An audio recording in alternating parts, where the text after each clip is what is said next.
જો તમારે પણ બજારમાં મળે તેવી જ થીક અને ક્રીમી અને મલાઈદાર લસ્સી બનાવવી હોય અને તેની રીત જાણવી હોય તો વિડીયોને છેક સુધી જોજો.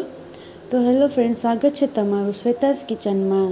તો મેંગો લસ્સી બનાવવા માટે સૌપ્રથમ આપણે કેરી લઈ લઈશું. અહીંયા મેં 3 નંગ મીડિયમ સાઇઝની કેરી લીધેલી છે અને કેસર કેરી લીધેલી છે. તમે કોઈ પણ કેરી લઈ શકો છો અને તમારે કેટલી બનાવી લસ્સી એ પ્રમાણે કેરી વધારે ઓછી લઈ શકો છો.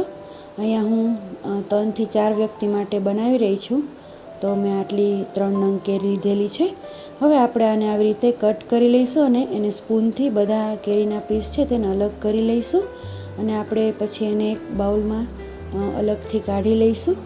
બધી કેરીને હવે હું આવી રીતે કટ કરી લઈશ અને બાઉલમાં હું લઈ લઈશ. આવી રીતે સરળ રીતે નીકળી જાય છે કેરી. તો આપણે એને કટ કરી લઈશું મીડિયમ અને નાના પીસમાં. એવી રીતે આપણે એને કટ કરીશું અને આવી રીતે તમે જોઈ શકો છો અહીંયા બધી કેરીને મેં કટ કરી લીધેલી છે. અને હવે આપણે એને ડીપ ફ્રીઝરમાં મૂકીશું, જેમાં બરફ સેટ કરવા માટે આપણે રાખીએ છીએ તેમાં 3 થી 4 કલાક એવી રીતે આપણે એને ફ્રીઝ થવા દઈશું. તો તમે જોઈ શકો છો 3 થી 4 કલાક પછી મેં એને બહાર કાઢી લીધેલા છે અને એકદમ જામી ગયા છે, સેટ એકદમ બરફ જેવા કડક થઈ ગયા છે. તો હવે આપણે આપણું બીજું મેઇન ઇન્ગ્રેડિયન્ટ્સ લઈ લઈશું, દહીં. અહીંયા મેં ઘરનું જ જામેલું દહીં છે, ગાયના દૂધનું, એ લઈ લીધેલું છે. તમે કોઈ પણ બજારનું પણ લઈને બનાવી શકો છો. તો 3 થી 4 મોટા એવા ચમચા હું અહીંયા દહીંના લઈ લઈશ અને પછી આપણે એને લસ્સી બનાવીશું. તમે કોઈ પણ વાસણમાં બનાવી શકો છો. તમે જોઈ શકો છો આપણા કેરીના કટકા છે એકદમ જામી ગયા છે. તો હું એને ચપ્પુ વડે છે થોડા કટ કરી લઈશ, જેથી કરીને આપણે એને બ્લેન્ડરથી પીસશે જ્યારે તો એ સરસ રીતે આપણું સરસ પીસાઈ જાય, લસ્સી સરસ બને આપણી. તો બધા જ કેરીના ટુકડાને વાસણમાં લઈ લીધેલા છે. જો તમે આ મારી રીતથી બનાવશો ને લસ્સી તો એકદમ ચીલ્ડ અને એકદમ થીક અને ક્રીમી બનશે. હવે એમાં આપણે 2 થી 3 ચમચી એવી ખાંડની લઈ લઈશું. અહીં મારી પાસે શુગરનો પાવડર એટલે ખાંડનો પાવડર છે, ઘરે પીસેલો તે છે તો મેં લીધેલો છે. તમારી પાસે ન હોય તો ડાયરેક્ટ આખી ખાંડ છે એ પણ યુઝ કરી શકો છો. અને હું અહીંયા એને બ્લેન્ડર વડે કરું છું, લસ્સીને પીસું છું. તમે મિક્સી જારમાં પણ એને બનાવી શકો છો, એ તમારા ચોઈસ મુજબ છે. તમારી પાસે જે અવેલેબલ હોય તેમાં તમે બનાવી શકો છો.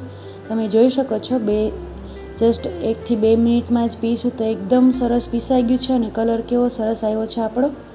તમે જોઈ શકો છો એકદમ થીક સરસ એવી આપણી લસ્સી છે તે બનીને રેડી થઈ છે.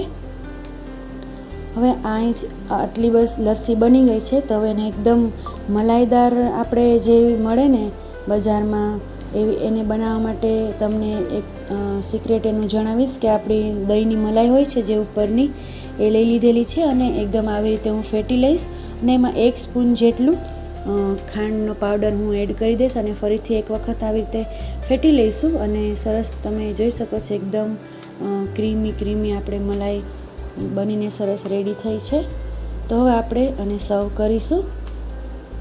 એક કુલ્લડ મેં લઈ લીધેલું છે અહીંયા, તમે કોઈ પણમાં લઈ શકો છો. એને આપણે એમાં લસ્સી એડ કરીશું અને ઉપરથી આપણે આ મલાઈ જે છે ખાંડવાળી એ એડ કરીશું અને થોડા છે કેરીના ટુકડા એને પણ સરસ રીતે એનાથી ગાર્નિશ કરી લઈશું. એકદમ સરસ દેખાય છે, જોઈને જ પીવાનું મન થઈ જાય અને મોઢામાં પાણી આવી જાય એવી સરસ ક્રીમી થીક એવી લસ્સી બનીને રેડી છે. જો તમે પણ મારી આ રીતથી બનાવશો ને તો બધાને ઘરમાં ચોક્કસથી ભાવશે અને બધા પૂછશે કે આ કેવી રીતે બનાવી. ચોક્કસથી તમે પણ મારી આ રીતે બનાવજો અને વિડીયો ગમે તો લાઈક શેર કરજો અને મારી ચેનલમાં નવા હોય તો સબસ્ક્રાઈબ કરવાનું નહીં ભૂલતા. એકદમ સરસ ક્રીમી અને થીક મારા દીકરાને પણ બહુ ભાવેલી આ. અને જ્યારે આ પીએ ને ત્યારે ક્રીમનો ટેસ્ટ જ્યારે બહાર પીતા હોય ને એવી જ લસ્સીનો આવે છે.